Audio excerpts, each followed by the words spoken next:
Hello, everybody, and welcome to another edition of the Knicks Film School Pregame Show. My name is Andrew Claudio, a.k.a. GMAC, and it is time to preview another Knicks matchup, this time on Tuesday night against the Philadelphia 76ers. I would be lying if before the season I said I didn't circle this date on my calendar as an important matchup for playoff seedings.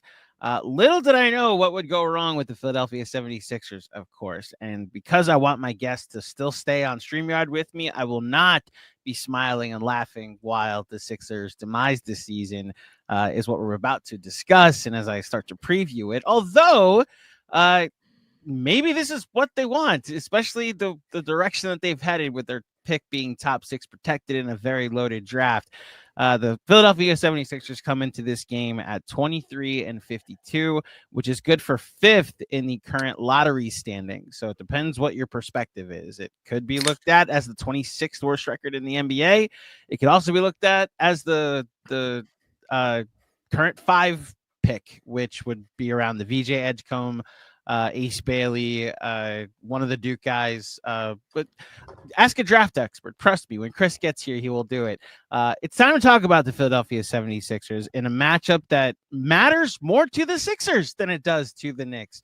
And joining me to do so, a returning guest who was so kind last time that I had to do it again because a lot stayed the same, but a lot's also changed for this franchise. Joining me from the Ball podcast, Mr. Trill Bro Dude. Go Pelicans, go Nets, as he puts in his headline. Trill, welcome back to Knicks Film School, sir.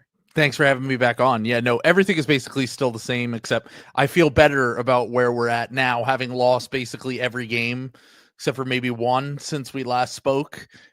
Which is great news because I was worried that this season was going in the direction where not only did I have to sit through the worst Sixers season in 8 years, but also on top of that, we might have lost our pick. Now we have a chance to at least keep it, and that's why I will be rooting very hard for the Brooklyn Nets and the New Orleans Pelicans over the next week or two here. Yeah, you weren't wrong, by the way. They're 3-14 since the last time we spoke, and you're mad about the 3, I assume. I'm mad about it. The only game I'm actually mad about is the Warriors one, where Paul George, it was one of his last games that he played this season, decided to try. This was just before he quit his podcast to focus on making a championship run with the 12-seeded Philadelphia 76ers, who now have the 5th best draft odds in the league. Yeah. And then he shortly was shut down for the season after that. So it's going really well for Paul George and the Sixers right now. But yeah, that was the only one I was the other ones were like, okay, it's really hard to out-tank the Jazz. What can you do? But otherwise, they've been out-tanking it with the best of them right now. I mean, losing to the Wizards, they're really doing their best to lose to any team any night. So this is the only time I'm going to preview the actual basketball game being played on Tuesday night. But to the Knicks fan, that like the Knicks don't have Jalen Brunson, they don't have Deuce McBride. They're probably not. Actually, I think it's actually officially ruled out that Cameron Payne will play in this game. So they're going to be starting DeLon Wright in his 3rd start ever as a Knick. Also, his 3rd rotation stint as a Knick. Tibbs just decided, a guy that has not. I didn't know he had a jersey until he came off the bench after Cam Payne got hurt on Wednesday. And now he's a starting point guard. And then Tyler Kolek will be their backup. I mean, to the Knicks fan that's worried that a Sixers team with new superstar Quentin Grimes and actually very impressive undrafted free agent Justin Edwards could potentially play spoiler on this Tuesday, what should the Knicks fan expect? Well, we're playing some multiple players who I didn't know existed 3 weeks ago. And I didn't know they existed. I do this for a living, and our favorite thing is to just name some random fringe guys. You know, I was thrilled when they traded for Jared Butler at the deadline, to put it in perspective for you. So that's the situation that the Sixers are in right now. We're playing someone named Alex Reese. We're playing someone named Philip Wheeler. Who I literally, someone just said this is the first time I've ever seen an NBA player without a Wikipedia page before, which apparently is a thing I didn't even know was possible. We've gotten stints from guys that have expired on 10 days recently. Chumo Kiki had a run for us. We're just O'Shea Brissett. Name a fringe NBA player they've played for the Sixers in the last month, and the only thing that you generally have to worry about when playing the Sixers is, did Yabu or Grimes not miss from three? Because that keeps them in games. But otherwise, if they're even average from three or they have an off night, the Sixers have zero chance of beating pretty much any competent team. So I know the Knicks have been kind of had a weird season, and I know they're going through injuries right now, but I really wouldn't worry about this game unless there is some sort of outlier shooting, knock on wood, from the Sixers, who just got veteran 40-year-old point guard Kyle Lowry back. So that will that's the fear, is that the Kyle Lowry game, the fresh legs Kyle the Villanova, Lowry the veteran Villanova. Yeah. I mean, he has been washed for like 2 seasons now, but he'll occasionally have these games where he looks like prime Kyle Lowry, and it usually comes after he hasn't played for a long period of time, and he's been out for like 3 months at this point. So there's a possibility that could happen, but it's a very, very low chance. And I think that the Knicks ultimately have too much talent to count out against this version of the Sixers. So you just hinted at like a weird Knicks season, and I actually want to go there because I like talking about the league at large with you to an extent, and like where the Knicks fall into the big picture. And I remember the 2018-19 season. Porzingis had just tore his ACL the year before, right? So he was projected to be out all season, if not like most of the year. The Knicks went into the year with like Enes Kanter and Willie Hernan-Gomez and Emmanuel Mudiay and Frank Ntilikina and Kevin Knox and all of these, let's be nice and say, complementary pieces that they didn't have like a main person like to build their offense or really a team around. You're not an Alonzo Trier believer? Alonzo Trier, that was the Noah Vonleh year. Yes, that was the they ended up trading Porzingis midway through because Kevin Durant and Kyrie Irving were coming and they were going to get Zion in the draft, and then they ended up with what actually saved the franchise was the Julius Randle RJ Barrett summer, which then they draft then they trade Marcus Morris, and that pick becomes Emmanuel Quickly. But in the moment, that 2019 season I thought was miserable. They won 17 games all year.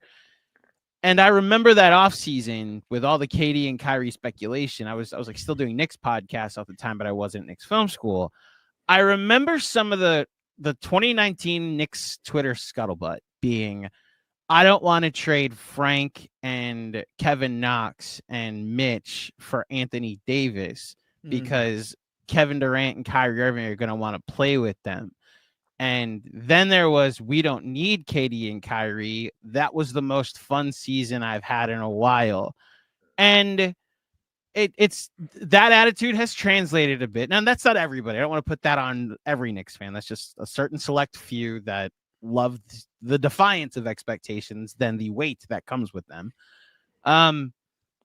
But some of that attitude bleeds into this Knicks team, or this weird Knicks season, where it's like, I would rather win because Tyler Kolek helped me win than a well thought out, like DeLon Wright comes in, just plays defense, does the Deuce McBride role at like 65%, and the Knicks win like an impressive game in Milwaukee. But if like Tyler Kolek were to like get 11 bench points, my goodness, the torpedo. So you see where I'm going with this. I get it. I ask because this Sixer season, from my perspective, has been a disaster. And then you get this weird stretch toward the end of the year where they're trying to lose, and you're getting this Grimes thing, and like this Justin Edwards thing is pretty cool. And like, are you getting any of that from the fan base that's like, hey, this has turned out to be pretty fun, the basketball with no expectations? I think if they hadn't consistently let everyone down for like 4 or 5 straight seasons, that you'd probably have more of that. Got it. Like I think that people would be okay with like the last era, which would, I guess, would be the Joel Embiid era of Sixers basketball, being kind of over if they had maybe made a finals or, made the Eastern Conference finals. And I still think there is a fraction of the fan base, especially people that listen to my podcast, that are finding joy in the little things this season. I mean, it seems like, unfortunately, it's all spread out. Like, you have no one has played well all at the same time this year. So it's been like you had the Jared McCain burst, then he got hurt. Then you had the little run where the team goes 10-3 because they're competent after Thanksgiving. And then McCain's out and Joel's out, and no one can seem to get healthy at the right time. And then you have Maxey has his stretch where he goes for a month where he's averaging like 30 points on great efficiency. He looks like he's kind of figured it out as the number one option, and then he gets hurt. And then you end up with this team down the stretch where it's basically all mercenaries. Is I kind of think what you were trying to say, like, there is something about watching guys, especially guys that like you view as your guys. Like, you guys didn't draft Jalen Brunson, but he's your guy. Like, right. He's someone that they found him before he became a star. They molded him into the star that he is now. So he is like a quintessential New York Knick in the lore of Knicks history, and the fan base loves him. The Sixers have largely had they've had a lot of mercenaries that are like good mercenaries, like Jimmy Butler and Al Horford and guys throughout the years that are big names and great players, and it hasn't seemed to work for them. I'll put it like this. If I just put it in perspective for you, maybe not this season, because the cloud that's hanging over it is like we might have to go into a rebuild kind of against our own will because of Joel's injury, because of Paul George's age and his contract, and because of the fact that, like, I think we're moving into an NBA where you need to have, like, I think that they missed the mark on what wins in the NBA now by signing Paul George to that massive contract, putting Joel back on, giving Joel the supermax again, and not realizing that, like, you might need a team that's a little bit deeper. You might need a team that has more flexibility. You might need a team that is, just not quite as top heavy as this team, especially when it comes to like the salaries on the team. And it's hard to build when you have those massive salaries on the books. So this season in itself is harder to enjoy because of that cloud that's hanging over everything. Whereas, like, I would say last year, really up until Joel got hurt, I had more fun that season, even though we lost in the first round to the Knicks, because it was Tyrese Maxey's breakout season, because Joel was playing some of the best basketball of his career, and because we got to see kind of like our guys get to the point where they were getting to. I had more fun that season than I had during like the Jimmy Butler year, for example. And that team was better. Like, that team was very clearly like had a chance to win the championship, and had, lost to the eventual champions in round 2 on a buzzer beater in game 7 and blah, blah, blah, blah, blah. So I do think that there are levels to it, but it's been really hard to enjoy this season just because of the randomness of it all and the fact that we're just kind of exhausted of the Sixers. So from a content creation perspective, it's been a little bit nice. I'm not going to lie. Like, it's nice just to take a step back, see guys develop, see what we can have for next season, and then hopefully praying to 1,000 gods that Joel Embiid's knee is okay, even though it might not end up being that way. So, yeah. I look at there's a lot of examples of like gap years. Just be like, honestly, the Grizzlies just went through it where they had the most amount of rostered players last year, and that was a 2 seed. The Mavs 2 years ago, they made the finals last year, then for some reason traded Luka. Well, yes, some self-destruct buttons are created differently. One team fired their coach, one team might have to move their franchise, so they find people that like their franchise. Yeah, exactly. That's the other part. I think, like, we joke about it, but the Grizzlies can get a new coach and hopefully give a new look. The nuke button of Luka, at least, I can't believe I'm saying these words. At least Nico Harrison was like, "Hey, there's a pivot. Let's try it." I don't see the pivot with the Sixers because, like you said, of how crippling, like, you're kind of stuck with like, hopefully Embiid and George get healthy or have a healthy season. Yeah. And if they don't, like a Clippers type of thing. It's forcing yourself. It's literally, these are the two options. You ride out the Paul George and Embiid contracts and you rebuild, or they're healthy and you can compete. There's no other there's no third option here. I keep trying to tell people, like, The George contract might be somewhat movable. Like you'll have to attach a first round pick and maybe get back some like middling salary, because I do think that there's a world where a team's like, whatever, it's not that long and Paul George can be a useful player in a different context and we'll get more out of him than he did in this weird year in Philly. But you're also selling very low on him. And then on top of that, like Joel is unmovable. Like Joel is on the Sixers for the rest of his career, whether, he likes it or not, whether the team likes it or not, whether the fan base likes it or not. That's just kind of how it is. And he has a lot of time left on this contract. Like there's like, it hasn't even started yet. So that's the thing, is like, there's one of two directions they can go in here. Part of the reason why I think that they have tanked to try to save their pick is because they think that there's a chance that they can just piece everything together for maybe 1 or 2 more years and they can add real talent with this core. And then if they end up keeping their pick, they have a pivot, if it doesn't work out. They have a way. It's like, all right, well, at least we got another blue chip prospect in the door along with Maxime McCain, and it won't make riding out the Embiid contract that painful. How much are you watching the tournament? Well, I guess technically the tournament doesn't matter in the terms of who might be. It's really just the Cooper thing as far as. And I followed a lot of. I followed a lot of the. I every year I pick a team and I just kind of have like them on the back burner. I had no idea the Sixers would be relevant to the Sixers to be right. Right. But funny enough, I picked Kentucky last year because of Rob Reed and then Justin Edwards and DJ Wagner, who are from Philly. And I was like, oh, I'll follow them and, keep an eye on them. Funny enough, we end up with Justin Edwards, even though I, at the time, did not think that was ever going to happen, because first he was too high in the draft. Then it was like, this guy's not very good. And he ends up on the Sixers. The following year, this year, I picked Duke as my team just to kind of have like in the background, watch them throughout the season. I knew they were going to be really good. I obviously wanted to watch Flag, see how he looked. And I didn't expect to come out being like, I think they have like 4 first-round picks on this team. I mean, Knipple is, I think he's like going to be an instant guy that can play in the NBA day one. Malawach, I think it's going to be a long-term thing with him because he's still kind of learning basketball. You can tell that it's not like he's not like fully comfortable yet, but the tools are outrageous and he has moments where it's just really eye-popping. And then Flag is an absolute beast. And I actually have been incredibly impressed by Tyrese Proctor as well in terms of someone who I have had my eye on for a few years because he's put his name in the draft before, but then he goes back to Duke.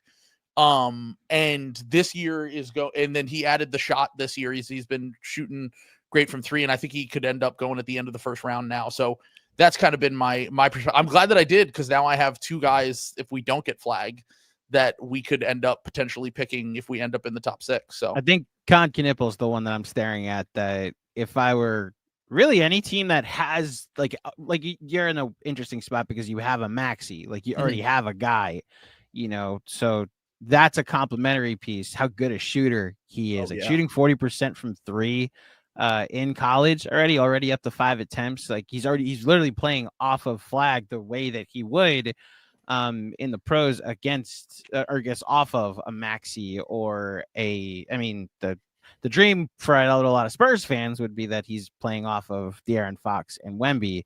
So yeah, that's the name I've stared at as like the best complimentary piece. But I say this as it's a bit of a trick question, because I'm wondering how much Daryl is going to be like, oh, we drafted VJ Edgecombe or we drafted Ace Bailey.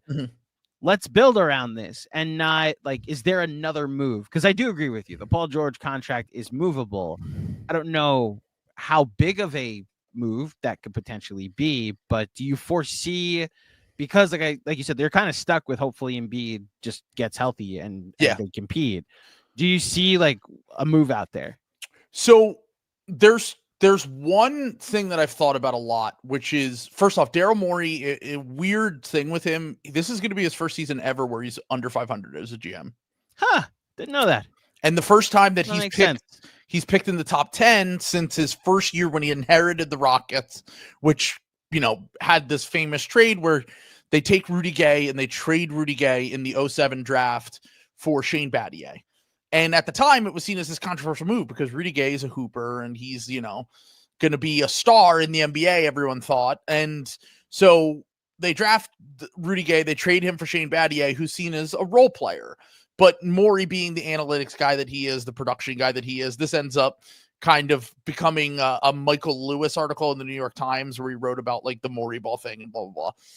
But long story short on this, Morey values, like, if he is still the GM, to be clear, I want to put that out there too. Because I'm not positive they're going to like keep him. I think they probably will, just because ownership is cheap and they don't like to pay guys when they're not like, and if they fire him, they'll have to pay him. He just got a contract extension a year ago. So they will have to pay him throughout that contract. But the two things that Morey likes in the draft is he tends to like guys that are like very productive. Outside of Tyrese Maxey, he hasn't really drafted anyone who doesn't have like the box score production that, the guys that kind of show in college. And at least with Maxey, he was a blue chip guy, a high pedigree guy. He was he had a weird year at Kentucky, but ended up turning into a star in the NBA. The majority of guys that he has drafted with the Sixers and with the Rockets are all like productive players. So I have a hard time seeing them going after someone like Ace Bailey, to be honest with you. I think Ace is more of like a theoretical, even though it's a tough draft for the Sixers because they very clearly need forwards and wings. And this draft, outside of like Flag, obviously at the top, but then it's like a weird, like, okay, VJ Edgecombe is probably going to be a 2. Con Knipple, like, he can kind of play the 3, but he's more of a 2. Like, it's probably going to be kind of similar to like what Quentin Grimes does right now. So it's one of those things where like the best player potentially available when the Sixers get on the board, if they're at 5 or 6, or if they stay in their range, is probably going to have some sort of flaw that doesn't perfectly fit with this team. And you could just drop them in and it all makes sense. Right. So I think there's a possibility that they end up seeing that and then trading down and seeing if they could, like, if someone really likes someone, because Morey, he's never wanted to trade up. He's almost always wanted to try to trade back, if anything, or trade out, if anything. He did that with the Anthony Melton, the famous Shane Battier thing I just talked about.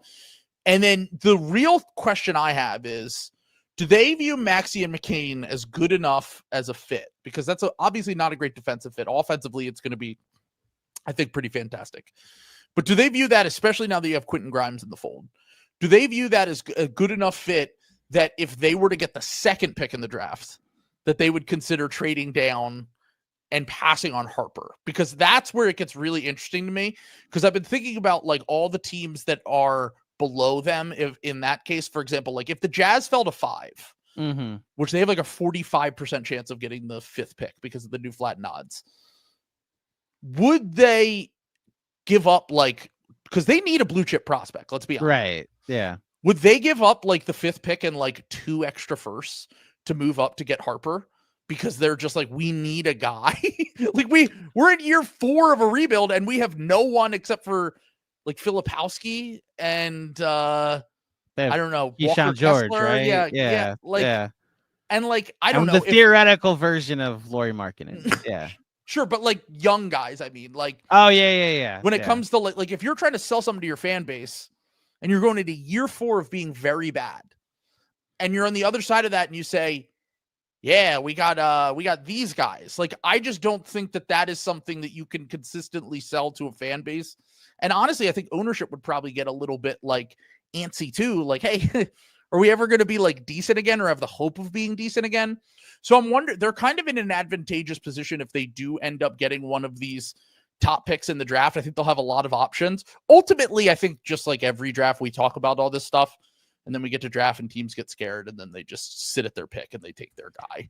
That's honestly where I think this goes though. Yeah. Like I hear you, and it's really more of a football thing because of how much variance there is with the draft and how many holes you need to fill. That if you have so this is a long rabbit trail, but as a Jets fan, like the Jets had the 2 pick in 2021, I believe that's when they took Zach Wilson. That was a Zach Wilson year. I wanted so badly after the Trevor Lawrence thing didn't happen. I heard all the things about the pro day and like, oh, this is Aaron Rodgers, but a foot shorter, which obviously with how the franchise went over the next 5 years is hilarious in hindsight. But I wanted them to trade back and like take Justin Fields, get an extra first. And what's ironic is they ended up trading into the first round again to take, I forget the guard's name, Elijah Vera Tucker. Yeah, I remember that. Who's like, it was like a good move, but Sure. I also thought you could, like, I was also like not out on Sam Darnold at the time. So all of that to say that that's more of a, what do you know? I know more than the New York Jets. That's a very low bar. And you got Justin Fields eventually. I ended up with Justin Fields anyway. So like that's I remember when the Knicks were that first year under Tibbs and they had these 2 first-round picks late, and like there were some Knicks fans being like, yeah, let's trade those 2 up to 3. And it's like, I think we have too much of a football mentality that if we trade 2 firsts, we could get into the top 10. That just like does not happen with the NBA, which is why I haven't seen it in a while. Like it used to be more common. It's not like, I think 2019 was the last time we had a trade up that high. And when it happens, usually the team trading back gets ridiculed. Like the only time I remember it working is the Tatum pick that got moved. I know this might open some wounds here, but like Markelle Fultz. I think that's revisionist history. No one ever thought Jason Tatum was going with the first pick in the draft. So I also know it, like the consensus number 1 that year was Fultz. Yeah, exactly. Like it's one of those things where like it's easy for us, having known the information that we know now, that like there were workouts where he looked terrible and nervous and like couldn't shoot. Yeah. Then yeah, sure. We didn't know that information as the public, though. We're not in the front office. Like the front office messed up, but the fans and the media at large was not wrong. Fultz was an amazing prospect. It was just they traded back for, you know, the Celtics did their homework and the Sixers didn't, and they ended up burning them. But even like a lesser version of that, I mean, the next time I think we got a trade back was 2019. Minnesota moved up, thinking they were going to get Darius Garland with the 6th pick. Garland ends up going just before they pick. They get stuck with Jared Culver, and then it was Dario Saric in the 11th pick, and the Suns got killed because they reached on Cam Johnson, and Cam Johnson was clearly one of the better players on the board at that pick. It does not happen that often anymore, to be clear, but like I also think that like Daryl Morey's now in a position where like he can't fuck anything else up. It's weird to say because like he drafted Maxey, he drafted McCain, who looks like he could be fantastic too, and he got both of these guys at like fantastic value spots in the draft. So I know he's good at the draft, but also you gave Paul George and Joel Embiid those contracts, and like they look like total duds, and like your job is on the line now. Like someone's gonna have to eventually take the fall. And you're probably going to be in it. If it isn't after this season, it would probably be after next. So like, I think that he's going to be so like, I have to hit this pick. And I think that he'll explore every option he has to either like, either whether it's moving back, honestly, trading it for a player that could help us right now. Like, I think everything will be on the table when you consider the circumstance he's in. So do you consider Quentin Grimes the like part of the solution? I kind of asked this the last time, but he hadn't become this where like, so we 3-14 since the last time we spoke. They're in those 14 games. So in that 14 game stretch, they're 3-11 in games Quentin Grimes has played in, and he has averaged 26 points a game on 50% shooting from the field, 8.5 3-point attempts per game, 40% from 3, a 59.5, a 60 effective field goal percentage, as well as like 60% from 2 as well. I'm like, as someone who was on like covers and roots for the team that drafted him, I know that there was like a rookie game, one of the All-Star Weekend game where he looked like this, and there's always going to be like, oh, the Tibbs isn't giving the rookie enough burn. He would look, every player would look great. Like the Cam Reddish conversations I used to have would look great as soon as they leave Tibbs. However, we're on team 4 since Quentin Grimes left New York, and I do know a little bit about, like, he just wanted to go someplace to not necessarily showcase his skills, but make good on his upcoming free agency. He wanted to hoop. He wanted to hoop, but cook. Even if it doesn't necessarily lead to winning, it would lead to a payday, which I'm not accusing him of not being a winning player. I just know that there was some tension last year when like Deuce McBride started to ascend into his role, and Grimes has already lost his starting spot to DiVincenzo. And even if it might have been better for the team, it wasn't better for the player, which is like a normal human reaction. Like, it's what my job and my future matters. This is a long way of asking. Like, I don't think this version of Quentin Grimes is part of the future, but do you think Quentin Grimes in general is like here to stay, part of the solution in Philly? Are you invested emotionally in Quentin Grimes to the point where you want the Sixers to invest financially in Quentin Grimes? I definitely want them to. I think that ownership has dodged criticism for being cheap for way too long here. Like, in the middle of their best season that they probably had to post all of the nightmare of letting Jimmy Butler walk and all of that stuff. Right. The best chance they had to win the championship was 2 years ago. They had James Harden, Joel Embiid, rising Tyrese Maxey, and their big move at the deadline was to salary dump Matisse Thybulle with a second round pick to the Blazers. They ended up they got a second round. They netted a second round pick in this trade, but they got the bad McDaniels brother back in the trade to dodge the tax. Mm-hmm. And that's something that I think that when you think about the Grimes situation, it applies to this, because they will walk away. Like, he's a restricted free agent, so they can match on anything. They love to make moves where they just do it to save money and then say we did it for flexibility, which is just a way of saying we're cheap and we want to dodge the tax. We're now at a situation where, like, if the Nets throw him $20 million a year this offseason, I'm worried the Sixers don't match, because it will put them into the luxury tax, and they'll have to make other moves to try to, get off that. It's the reason why they let Isaiah Joe walk a few years ago, because they were trying to dodge the tax that same season. So, like, I think that from a on the court perspective, Quentin Grimes has absolutely earned a chance to show that he can be someone that can help this team win for the next few years. Right now, he really got, like, dealt a perfect hand for what his objectives and goals are, in terms of, like, a team that needed someone to take shots, a team that will just let him cook, a team that he can occasionally, during the part of the season where a lot of guys just aren't really trying all that much, he can look like an all-star.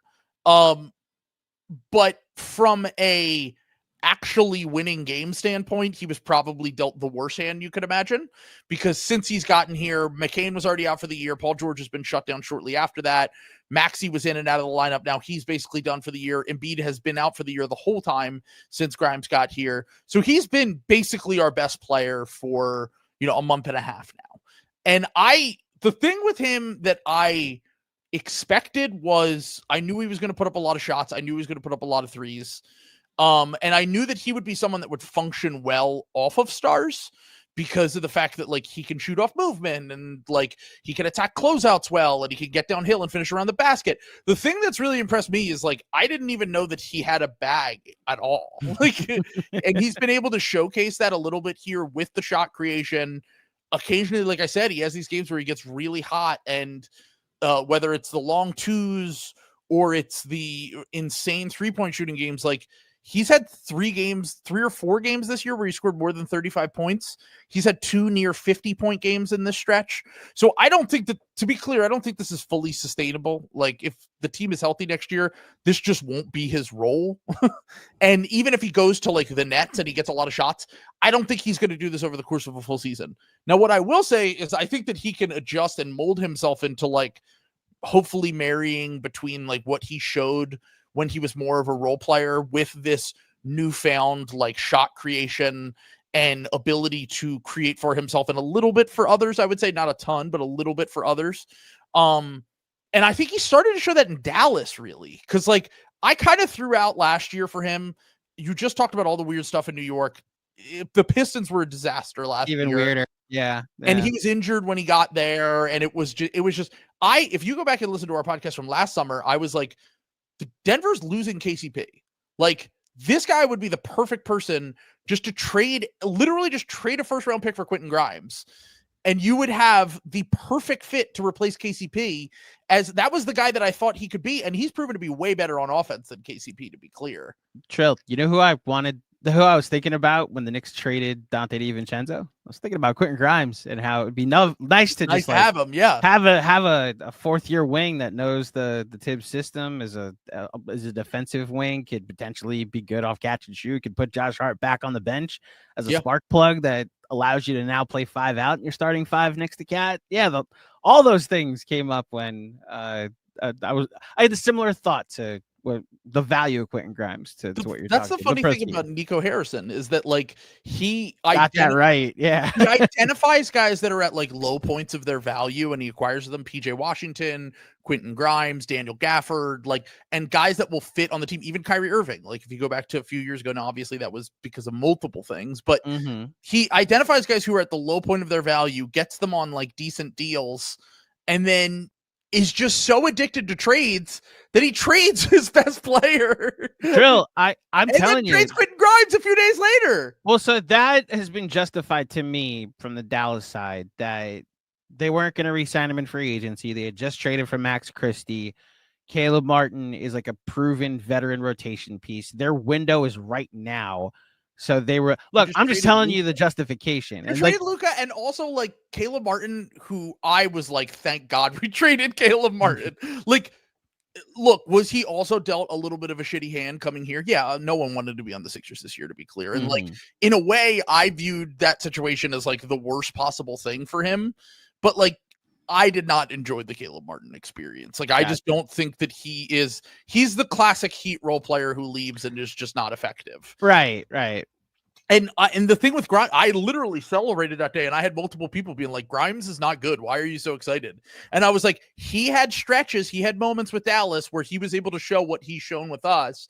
And once again, I don't think he's like some all-star, but I think that he's someone who can the Sixers desperately need rebounding. They desperately need point of attack defense, and they desperately need guys who will just put up shots. And he fills a huge role in that regard for us. And I think that if he's on the Sixers or the Nets or whoever next year, I think he's going to prove to be a really good role player for whoever he ends up playing for. Is that the rumor? The Nets? I know. So is that just like because the Nets? So that I think has just become the thing that everybody. They're the cap space team. They're the cap space team. Yeah. They're the only team that can make like. Actually, funny enough, someone said to me, I can't remember exactly. The Jazz technically could move some stuff around and get cap space, but it's like not super easy for them because Lauri Markkanen's max contract is kicking in, right? And they still have John Collins on the books and stuff.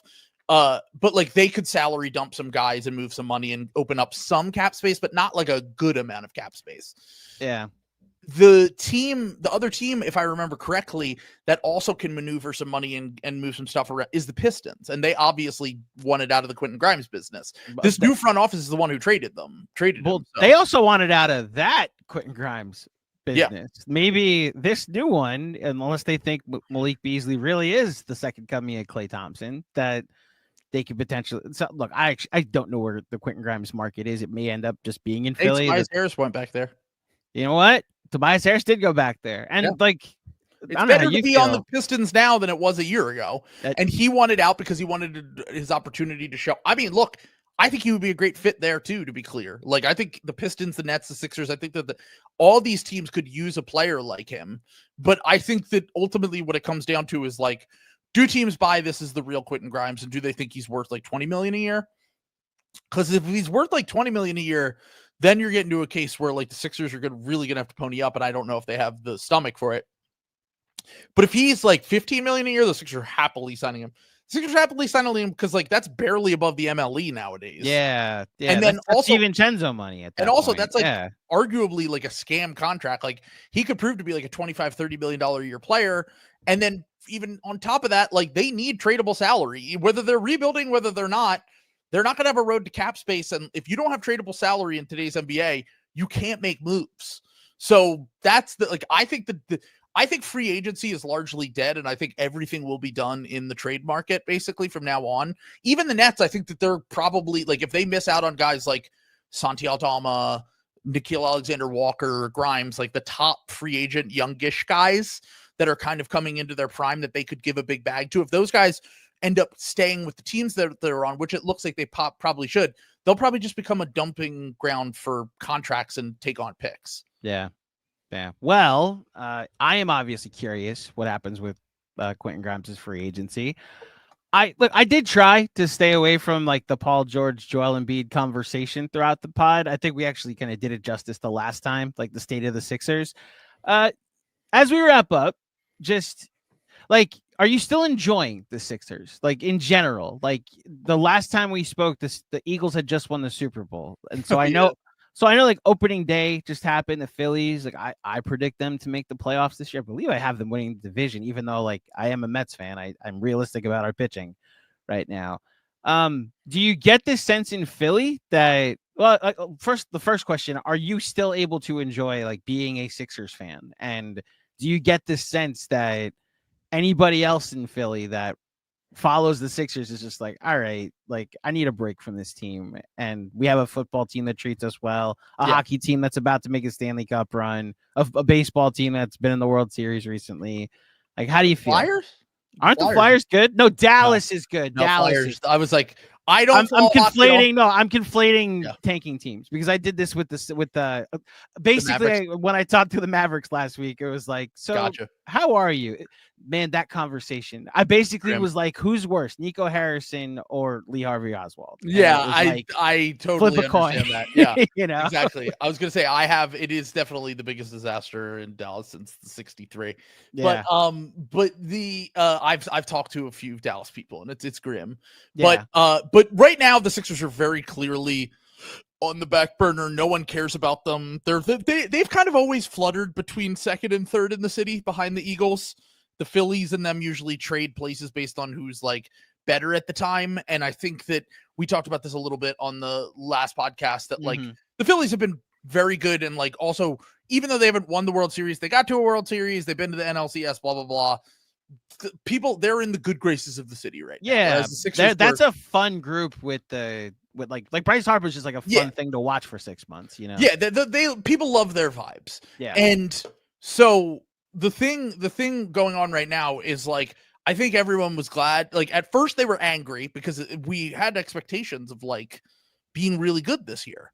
Then once we accepted the fact that like this team stinks, we all wanted to go into the tank like pretty badly. And then they kind of resisted it for a little bit. And we were worried they were going to be too good. And they were going to end up in this middle ground where they weren't good enough to make the play-in. They were going to be like the 11 seed, like basically like what the Suns are right now. Yeah. But the Sixers at least have a chance of keeping their pick, where the Suns like have to give their pick away no matter what. So there was like a strategic angle where like we could lose games on purpose just to keep this pick and then do whatever you want next year. Like make a push, like the pick's only top 4 protected next year to OKC. Like, I don't really care. Like, I would love to try to win games again next year, but like, it was very obvious this was a lost season. So like, I've been able, it's funny because like, at first I was like miserable. Then when McCain broke out, I enjoyed it. Then he got hurt. Then I was like miserable again. And then we had like a little stretch that was like kind of fake and we were winning way too many games. And I was just like, please stop, pull the plug. Like, we're going to mess this whole thing up because I know what's going to happen is Joel's going to get shut down for the season and we're going to have no chance. So I've been able to enjoy the Sixers on and off this year for different reasons. But I would say right now, my enjoyment level's literally the highest it's been since McCain's breakout. Man. Because the losses are literally the only thing giving me hope that like we might get a top 5 or 6 pick in this draft.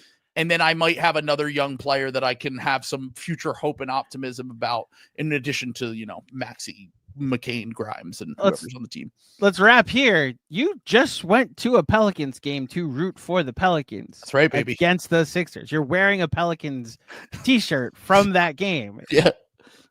You're literally like on the road with the Sixers rooting against them. Yeah, it was great. It was awesome. See, this is literally where we started in the pod, that like I'm enjoying this season that has been an objective disaster, you know. That's how a lot of Knicks fans felt about 2019, you know. Well, but the difference, I would say the difference is this. Is he making lemonade? Well, it's more like if we had an unprotected pick out the door, I would still be like win games. Like okay. If the stakes are different. Yeah. And also like if this pick if it was lottery protected, I would be like, who cares? Try to make the playoffs, do whatever you can. By the time we're getting down to this part of the season, it's been known for weeks we weren't even making the play-in. And I kind of, once I accepted that, like, I would rather rebuild, reform. Everyone has weird years. Everyone has disaster years. I also was brought up through the process. So like my relationship with like losing is like, I don't believe in the winning culture thing, to be completely honest with you. I think that is, no, I don't. I think winning culture is something that is, you can create a floor with winning culture. I do agree with that. We talked about Tibbs before. I think Tibbs is like a great guy to come in and it's still like, we're going to work hard. We're going to do this and that, blah, blah, blah.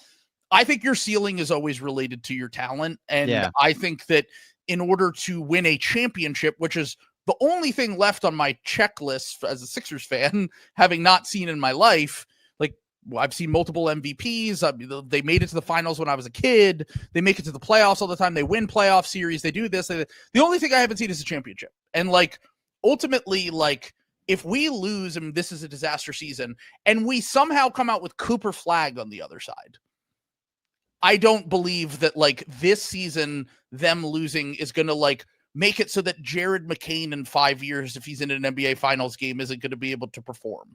Like, I just think that is like largely been a narrative that is like proven to be false kind of time and time again. Like we'll see with OKC this year, but like, I don't know. It seems like they're doing pretty well. And like Shea was on like rat teams his first few years. He's about to win an MVP. They could win the championship this year. I don't know. We'll see. But long story short, my relationship with losing with the Sixers is like, it obviously has had a mixed bag, mixed results. We came out of those drafts with, you know, sometimes great picks and sometimes really bad picks. Jahlil Okafor, Markelle Fultz. Like I've had it not work out for us as well, but the alternative was like not good either. So the alternative this year was like, okay, our best case scenario is we're the 10 seed and we get stomped in that game, or maybe we win that game and we get stomped in the next game. Like once the injuries started piling up, I just didn't believe in this team anymore. And I would rather have a small chance, even if it's a 60% chance of keeping the pick. I would rather do that. And if we lose it, you know, maybe that's our karmic justice for rooting against the team. I think them being the Cooper team is, I think, the most, them being the Cooper team would be the most interesting one. I think it's them or the Pels. Well, there's a Spurs angle of this. Yeah, the Spurs angle of it though is like, okay, so here's my thing with the Spurs.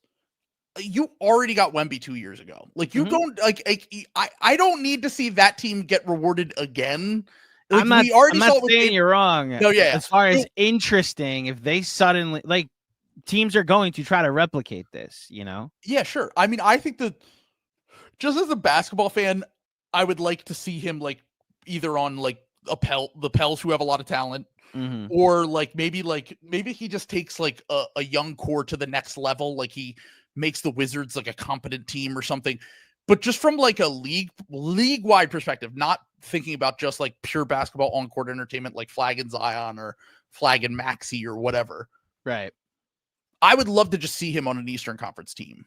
Because like the talent is so heavy in the West right now that like I would just like to see a little bit of power balance equal, where like some top picks start feeding into the Eastern Conference, because like they got Wemby, they have this SGA with this Thunder super team. They have all the old guard guys over there. They have Jokic in his prime. Like they just added Luka to another Western Conference team like that.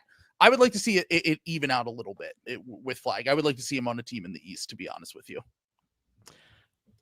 I would hate it, obviously, as a team that just traded all his picks for Mikal Bridges and to win all in on this roster. I'm looking for teams to go off the chessboard as suddenly Cleveland emerged, and we're not the number 2 team anymore. So I guess we'll see what happens. Trill, it is always good to see you, man. Thanks for having me. I hope we get to talk about our teams being good. I was actually like, I'm disappointed we didn't link up during the playoffs now last year when I know that it was at its fever pitch. You know, great opportunity to honestly, but hopefully we're back here talking next time, and we have maybe I have some good news. Maybe this off season we talk slop. And maybe the Knicks have a new coach. Exactly. So I'll just sort of go on record. I'm not rooting for Tibbs to be fired. I've seen a lot of Knicks fans. I may also have been one of them that heard Chris Vernon talk about the Grizzlies and the why of it all, and be like, oh, that sounds a lot like what's going on with the Knicks. Can't be good teams, good coach having a bad season, rotation decisions. The difference is, and I guess, I mean, you know this, like the more you read about what happened in Memphis, they like replaced his whole staff, and a year ago. They've done the opposite with Tibbs. Every single person on this staff, like the assistant coach is now Jalen Brunson's dad.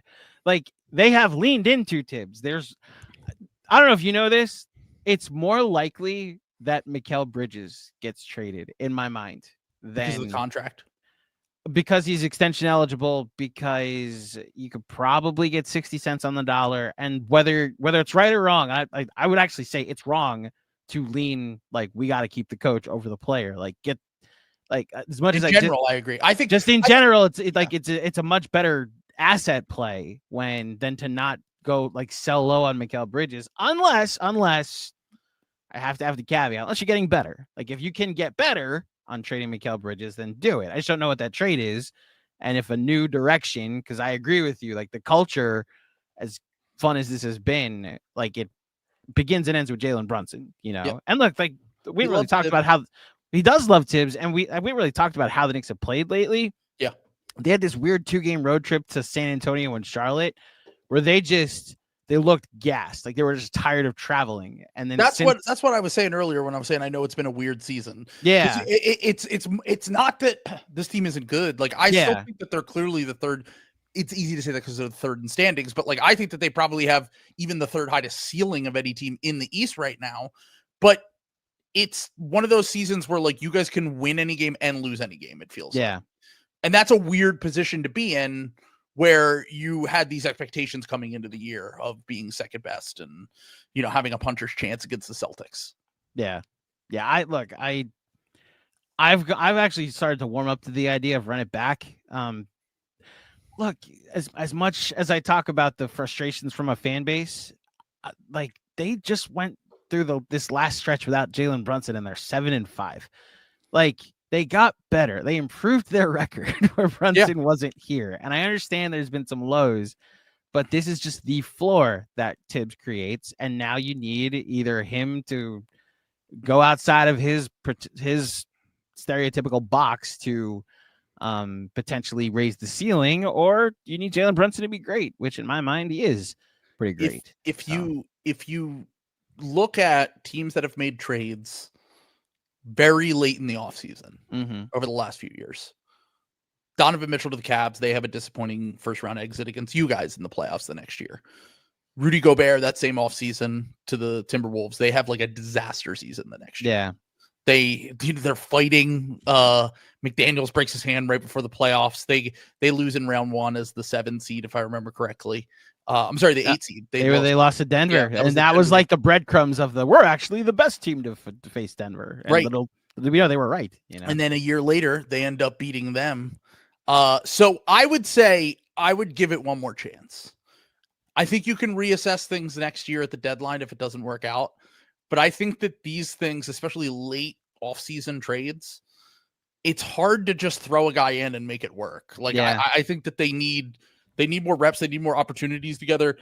And then I'm once again, I think in theory, sure, like replacing the coach is always easier than like moving your roster around again, like they have already done. But I don't know, like what can you do to get job security in this league? Like Malone turn around the Knicks. I was gonna say Tibbs turns around the Knicks. Malone wins a championship. He might be on the hot seat after this year. Bud gets fired after he wins the championship. Nurse gets fired after he wins the championship. Vogel gets fired after he wins the championship. Like there's really nothing you can do to have job security in this league unless you're literally a dynasty. Tom Thibodeau, 5th longest tenured head coach right now. That's insane. Yeah, 5th. Well, like after a 2-decade run with Knicks coaches, where if you made it to a 3rd year, it was a miracle. Shout out Mike D'Antoni and Mike Woodson. I've warmed up to the idea of running back if it's a 2nd round exit to the Celtics, because like you did what everybody did. They lost to the Celtics. They lose in the 1st round to like a beat up Bucks team, even without Dame. Like then this went too far bad. But yeah, we just gotta have get to a game 6 against the Celtics where Dolan gets 3 home games, and it's like, all right, like build on this. Yeah, exactly. You know? I think that's the pathway for sure, and I think they can do that. To be honest, like I think that they're clearly going to beat the Bucks in the first round, and I think that from there, the Celtics are a bad matchup. And I kind of said that the second the Karl-Anthony Towns trade went down, I literally said on my podcast, I was like, if you go back and you watch that stream, I'm like, they got the better player. I like that they're being aggressive, and I think they made themselves a better team against everyone in the East except for Boston, and they might have just made the Boston matchup even worse. But sometimes you got to make some big moves. Can I talk through the Boston? We'll wrap up here. Boston, like, are we sure they can't get the 1 seed? Where are they at right now in the standings? They're 4 in the loss column. Now, here's the thing. The Knicks play Cleveland twice, so they can actually be helping their cause if they beat Cleveland twice. Boston has like a dog shit schedule the rest of the year. Like one of the easiest schedules remaining.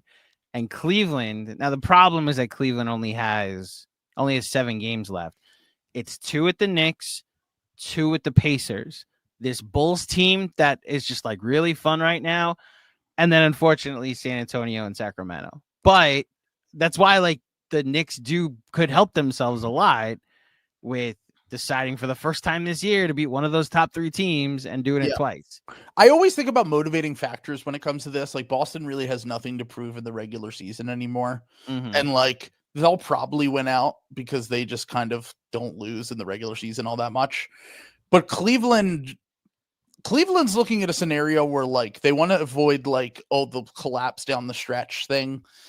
And then also on top of that, like even if you lose in the Eastern Conference Finals to Boston, you can be like, we were the 1 seed and we made the conference finals. Like, I think that they have more pride in getting to that number 1 seed.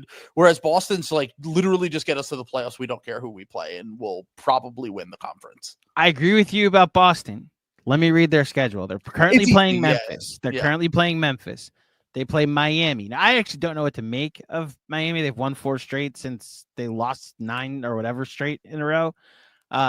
It's Phoenix, who just lost Kevin Durant, Washington, the Knicks, who would actually serve them well to lose that game. Sure. Charlotte twice. Do you think the Knicks have it? Could the Knicks stomach it to just throw that game? See, you know what? That's the issue. Is that the Knicks would actually shoot themselves in the foot. Exactly. And like we would do a post game after a win over the Celtics. See, this team is rounding into form. They're going into it's a win-win, really. Bring on the Celtics. Yeah. Why not? Sure. Look, the math probably just isn't mathing. I think even if the Celtics go like 5-2, and I think the Cavs have the tiebreaker too, if I remember. They do. They won 2 out of 3, so that's the other element of it, that they have to gain 5 games on them. Yeah, I don't know. I dare to dream that there was a world the Knicks could be the 3-2, and then. Look, it's probably just wishful thinking. I think this is a second round team, but we'll see. Yeah, we'll see. I did just last thing here. On our podcast this past week, I said I kind of am penciling in the Knicks, but I don't think that either the Knicks or the Pacers would be dead on arrival in a Cavs series. I think the Cavs would probably win. But I don't think either of those teams are dead on arrival. Like it's like over before it even starts, in a way that like I do not feel that way if those teams go up against the Celtics. Depends. I mean, this is every playoff matchup, but depends what Knicks team shows up. You know, like I do think we're going to see some things we haven't seen all season from the Knicks. Like the playbook will open up a bit. Like Precious Achiuwa just won't play. Landry Shamet will be like a 4-minute player, and the 40-minute games that have really like disappeared, not like before Mikal Bridges spoke up. He had started to play a bench, but in the playoffs you need 7 guys, and I think Tibbs knows he has 7, and hopefully those 7 can still walk at the end of the playoffs. So we'll see. We'll see what happens. Trill Mitchell Robinson, listen, it's a Jalen Brunson conversation that off a bad ankle. Now you're going back to playing 40 minutes a game. Trill, it is always good to see you. I've plugged it a bunch. The Ball podcast, please go subscribe to it. Go subscribe on YouTube. It is like where I go to, like you were one of the first people. I haven't checked out if you've done any content today. I know you've got some Zach Lowe is back. Oh yeah, that's content literally ready to the go, theme of like- the podcast tomorrow. Yeah. Is gonna be Goats back. It's Yeah. literally I'm thinking about during the premiere of that when he goes on Bill's podcast of just streaming that and literally So just watching it. You're on playback watching Yes. Simmons and Zach Lowe. Love just talk. Look, I came to the basketball content world a little late, I guess, because I knew who Zach Lowe was. I didn't realize he's like the guy. And then like when he went away, I at least knew how much of an earthquake that was. And I like obviously work with a bunch of people who admire Zach, and I admire Zach because he's a Mets fan, like a fellow Mets fan in this world. That's one of the reasons both me and Sam got into this, so I'm really happy that that's the common theme is that because of Zach, I'm now watching basketball the way I do, following basketball the way I do. And look, I was up editing in the middle of the night when I saw Simmons send out the alert that he's back, and I was able to text shout out John Macri and Benji and Fred Katz, like 3 fellow people that got into this industry because of Zach Lowe. I was like, hey guys, the king has returned. Let's go. You're literally delivering the news via literally like a scroll. Yeah. Thank you, Trill, as always, for joining us, and thank you everybody for joining us for another edition of the Knicks Film School pregame show. Cannot promise a show tomorrow for the Cavaliers. They're also playing out the string, as I mentioned. We have no idea how much they're going to be motivated, but we'll see. But if you dig this episode, head to iTunes, 5-star rating and a review. I'll be back in the not too distant future, but until then, thank you for listening. Thank you for watching. Enjoy the game tonight, and I'll speak with you soon.